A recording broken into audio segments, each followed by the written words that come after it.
Ovo je zapravo prošlo bolje nego što sam planirao. Evo, bit ću ti iskren, nije da sam planirao, ali je prošlo... Nema veze, zaboravimo zadnje, ovo se uvijek dogodi kad ja govorim neke gluposti. Ovo je koštac, bježi odavdje, Juan. Pozdrav svima, dobrodošli u dan 856. karantene, nemam pojma. Upravo se napravio vlastite majice, budi Denzor, budi majstor majice, se vidi. Ako vam se sviđaju majice, ispod videa je link, pogledajte si majice i možda naručite. Danas igramo Little Nightmares, ovo je 3. epizoda, tim rečeno bolja epizoda. Ne znam zašto, ali jako sam postao smotan u videima u zadnje vrijeme. Čovjek bi mislio nakon 3 godine da to se neće dešavati. E pa, to se dešava. Nekova štrampla ovdje, glupa štrampla. K vragu knjige! Ne sviđa mi se ovo, vidim te. Ali ti mene ne vidiš, tako da to je plusić. Aha. Ja sam talentiran. Imam ideju, čekaj malo, štrampla neće očekivat ovo. Ne, očekivat će. Da budemo fair, izbjegao sam udarac smrti sa drugom smrti. Ok, možda ako trčim, znaš, ono, najgluplju stvar nisam probao. Yes! Ko bi rekao, vidite to, treba samo trčat, ovo je krasno, ne mogu vjerovati da sam zapravo umro nekih 60 puta na ovom dijelu zato jer sam bio spor. Ne znam proces mojih misli, ok, znači stvarno ne znam, ali uvijek se nađem u tako glupim situacijama. Ovo je direktan primjer jedno od njih. E pa čulaj ovo. Odaberi jednu stranu i drži se te strane k vragu. Ne. Sve okej, u redu smo svi. Mogu ostati ovdje? Idi ća! Već sam mislio da će me vidjeti na onoj drugoj strani i ta druga strana ne bi bila bolja strana za mene. Ovo je kao zabava iznenađenja, ona ne zna di sam ja, ali ja znam totalno gdje je ona. Juan, ps. Dosta igranja skrivača, k vragu Juan. Inače, dobio sam ideju da zapravo u igricu prelazim s kontrolerom, ali to se totalno neće dešavati jer ja jedva prolazim ovako. Ok, nakon ovih mojih par tisuća smrti malo prije. Inače, by the way, hvala svima na podršci na zadnjem videu, to je bilo... Otišao sam u Narniju. Nije ni čudo da mi treba 3 mjeseca za jednu epizodu, kad mi ovako teško ide. Kompa moj, ovo je meni ko kad igraš 5 na 5 sa prijateljima. Ubija me iščekivanje. Nije stvar u tome da će ona se pojaviti u jednom trenutku. Brine me više da će ona pojaviti u jednom trenutku i ja nju neću vidjeti u tom trenutku. Ja se više userem glazbe u ovoj igrici nego nje, iskreno. Šta mi može štrampla napraviti? Idemo ravno. Ne idemo ravno, lokot je na ravno vratima ispred. Interesantna mi je činjenica gdje je ova igrica smještena. Time rečeno nemam pojma gdje je ova igrica smještena, ali sama ideja iza nje je dobra. Bacaj boce! Sad sam skužio ovog lika. Zašto ti drmaš glavom? Sad ja drmam glavom. Aha! Iz prve. 0 smrti. Biću prvi koji to govori. Da li je ova situacija malo neugodna? Čekaj malo, ja to sad moram igrati šah. Ja imam prirodan talent za šah koji ti nemaš, a tako da ja sam u prednosti. Aha, pobjeda! Ja sam zbunjen, da li ti ne znaš kako šah funkcionira? Šta se dešava? A, nije šahmat, treba biti šahmat, čekaj malo. Ja sam bivši šampion juniora u igranju šaha. Pioni su padali, kraljice su bježale, ja sam dobar u tome. Rasklimat ću ovaj toranj privremeno. Ovo postaje toranj broj 2. Privremeno. Ako tu stavimo ovog lika, ne može po toj lajni. Možda se ovo vama čini da ne znam kako se igra šaha, ali ja sad mrtvarim protivnika, to je pa lekcija 1 igranje svakog šaha. Ok, krasno. Ovo je vjerojatno kraljica. Ja ću umrijet dok ja ovo radim. Ja ću doslovno umrijet u službi igranja šaha, samo malo. Ako tu stavim kraljicu i tu stavim kralja, onda on nema dovoljno mjesta za mrdanje. Zaboravim to zadnje, ima mjesto za mrdanje. Ovaj šah baš nisam dobro složio, a? Nisam to dobro... Imam pobunu u svojim redovima, kompa moji. Ova slika je jako traumatična. Ovo je bilo više nego nekorisno. Napravili smo posao. Ova lampica je zabunkala, vidio sam je. Skočim tu i sada ovo je vjerno kao neka ručka. Sjajna ilustracija, ovo je super. Uzmi ključ, idemo odavdje. Daj. Ponekad se divim vještom crtanju.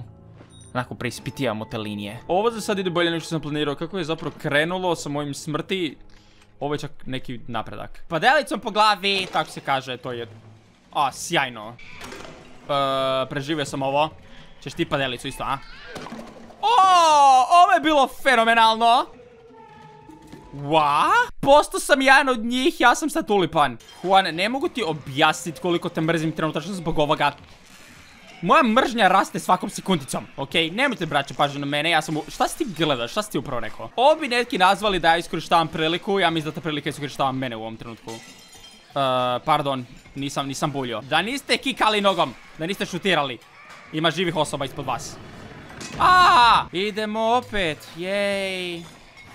Dobro, koji je tvoj problem? Šta ovaj lik radi? Ajde, dobro. Okej, ne, nisam ništa rekao. Samo ti radi, yes. Prestanite s razbacivanjem hrane. Ovo je prošlo puno bolje nego što sam mislio da će. Juan, mrzim te. Juan, mrzim te, ova noćna mora još uvijek nego to, ja ne vjerujem ovo. Što više igram, imam više pitanja o ovoj igrici, na koje nekako ne dobivam konkretno odgovore, više manje mi igrica govori fuck you. Ovo treba ići dolje, pa to je puno jasnije. Di je sad to? Dugujete mi jedan mozak, vrag. Tamo je. Ništa, zaboravio zadnje, pardon. Da treba na kuku bacit. Bam! Daću ti pozdrav u videu, samo me pusti na miru, ajde please. Budi dobra osoba i napravi to. Je to nešto što ti misliš da možeš bit dobra osoba? Evo ga, da se nisi okrenula. Da se nisi okrenula, ti babo jedna. Babo, da baba! Popisi vodice, opet se, U čemu bed? Di je bed? Nema beda. Nema toga. Oj, ako me ne pustiš na miru, ići ću na Google Translate i nazvat ću te štrampla na engleski, pusti me na miru. Nemo da to napravim, ja ću to napraviti. Google nikad nije povrijedio ničije osjećaje, ali tvoje hoće. Samo ti testiraj mene. Vidjela je ovo.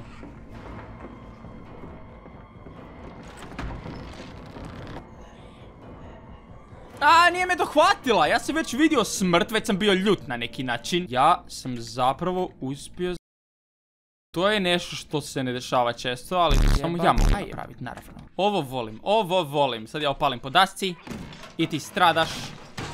I ja stradam, nema veze, zaboravi. Juan! Vrijeme da pojedimo kući. Onako, fakat moram poći bira bolje prijatelje, ali ono, fakat. Kakve gluposti prolazim zbog tog lika, nevjerojatno. Evo ga sad ovo je opet kreker, ovdje sad da kreknem. Ovo je prošlo kroz tvoje noge. Time rečeno, ja ne znam u ovom trenutku da li se moj lik više živcira na mene što sam ja nesposoban ili se živcira na sebe što smo zajedno nesposobni. Nema mnogo mjesta za pogreške u ovoj igrici, a ja ih radim jako puno. Sad kad stanem na glupu dasku i kad me upali kanta. To je bilo jako... Kanta!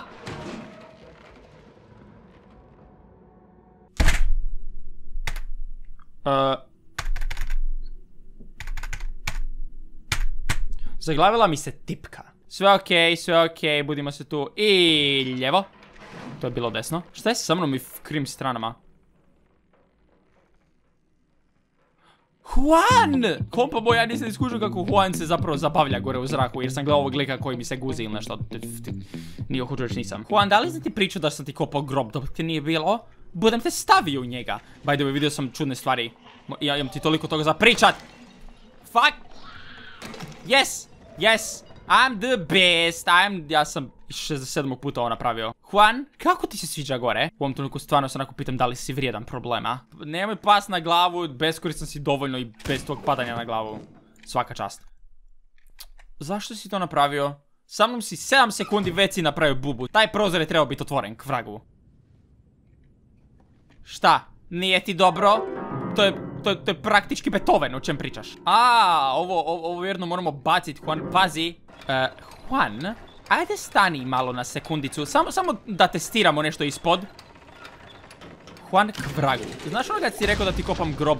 Pa to je taj grob. Da li ti se sviđa mjesto? Da li ti se sviđa spomenik? Imat ćeš čak klavir u grobu, viš, toliko si mi drag. Znaš šta, klavir je tvoj. Ovo nije bio plan, kad sam rekao da ću završiti u grobu, nisam mislio da ja padnem za tobom unutra. Kako se osjećaš sada? Čujem glupe zvukove. Zvukove kojim se čuju i mi ne radimo. Šta ja, Ja gore. Pa da, pa krasno. Fenomenalno, hvala ti na tome. Ej! Neću, zaboravi ovo, ne trebam prijatelja, bit ću samljen. Ne sam da sam pao s tobom u grob, ovaj dan ide čisto krivo. Fuck ovo. Sviđa mi se kako je Juan skoči na klavir, krenuo mi svirati onako pjesmu na sprovodu. Neću lagati, ja sam se zapravo šalio kad si rekao da ću ti kopat grob, ali sad smo zapravo u problemu. Šta radiš sa tom žabom? Pusti tu žabu na miru. Čudak jedan. Juan. Hvala Juan, ovo je bilo stvarno krasno. Drago mi da reprezentiraš svoje sposobnosti u stvaranju glazbe. Postavit ću pitanje koje se tebi malo vrti po toj čufti, ali moje pitanje je, di je ona kraka ta štrampla? Šta je sa njom? Što više vremena prolazi, što je manje vidimo, to se zapravo više zabrinut. Daj, radi ključ. Tako je, okreni to, radi posao, bravo, zasluži si satnicu. Juan, jednog dana bi mi mogli ovako. Samo kažem, svira klavir. Čekaj malo, neko nama svira sprovodnu glazbu. Juan, si ti to postao upravo nasilan? Ne sviđa mi se ova glazba, Juan. Da li si ti psihički dobro još uvijek? Da li je naše zajedničko padanje u grob utječalo na tvoju psihu ili nešto? Ne znam otkud dolazi klavir i ne mogu se odlučiti da li idem gore ili dolje, di želim rađe prije. Di želiš da umremo prvo? Gore ili dolje? Pa krenu si gore, idemo gore. Juan, zašto imam osjećaj da je s tobom uvijek kupi jedan problem, dobi dva? Ili to do mene, ili to do kombinacije nas, zajedno. Znaš šta, barem ova krakata okej svira. Barem. Možda sam prekasno počeo raditi posao i vrtiti ovu ručku. Okej, znači ona je zapravo neki multitalent, ona je stroga učiteljica, pa to je krasno. Daj, nemoj glas problem. Na početku mi je bilo malo nelagodno biti pored ove tolikice, ali mislim da zapravo ima nešto više među nama nego što sam mislio. Pa nije Denzor Paun.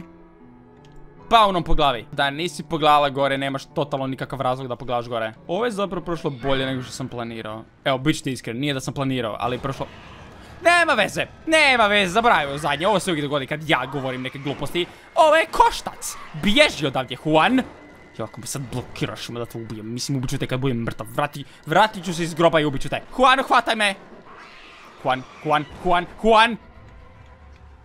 Ovo nije gotovo, jel tako da nije? Moj tjelesni je bio 1, jel tako u osnovnoj školi, vidi ovo sranje. Znaš šta, ako moram birat, puno mi je draže da smo vani, di nema toliko smrti i čudne likice. Ali onda opet nemam pojma šta je ovaj grad, ovo je nekako... Nemam pojma, potres se dogodi ovdje. Ajme, zamisli da se potres dogodi dok snimam ovo. Kompa moj. Noga preko noge, težinu stavi na kukove da nisi ostao u ramenima. Tako je, mirno. Evo vidiš kako je dobro prošlo, Juan, samo ti me ne slušaj, jer ja sam pametan. Ja nas totalno neću uvaliti u probleme. Mislim, ne u veće probleme nego u onima što smo. Mic po mic, ali naš plan funkcionira, a to je da budemo živi. Ne znam da li sam zapravo trebao skočiti unutra, ali to sam napravio. Ja i moj glupi tjelesni. Viš kako moj lik ima kabanicu, kompa moj lik je došao pripremljen na vremenske uvjete. Ovo je nešto. A čekaj malo. Pa sve ima smisla sada. Da nisi zatvorio vrata, ti imaš tendenciju zatvarati vrata. Pusti vrata otvorena. Nek se lufta, nek bude friško. Mraka se pazi, zora dolazi, kiša nas moči, kabanica nas... Nemam pojma. Daj mi na lopovsku sad, Juan. Na lopovsku, Juan. Thank you. Juan, možda kad se ovo završi, možda nećemo biti mrtvi. Ali onda opet ja stojim pored moje odluke da u jednom trenutku ću morat birati između svog života i njegovog života. Sad kad ima kabanicu, nek se snalazi sam. Da li ovo se znači da smo pobjegli onoj štrampli? Je to sad kao gotovo svršeno vrijeme? U prošlosti? Hvala svima na gledanju ove epizode. Bude uskoro druga.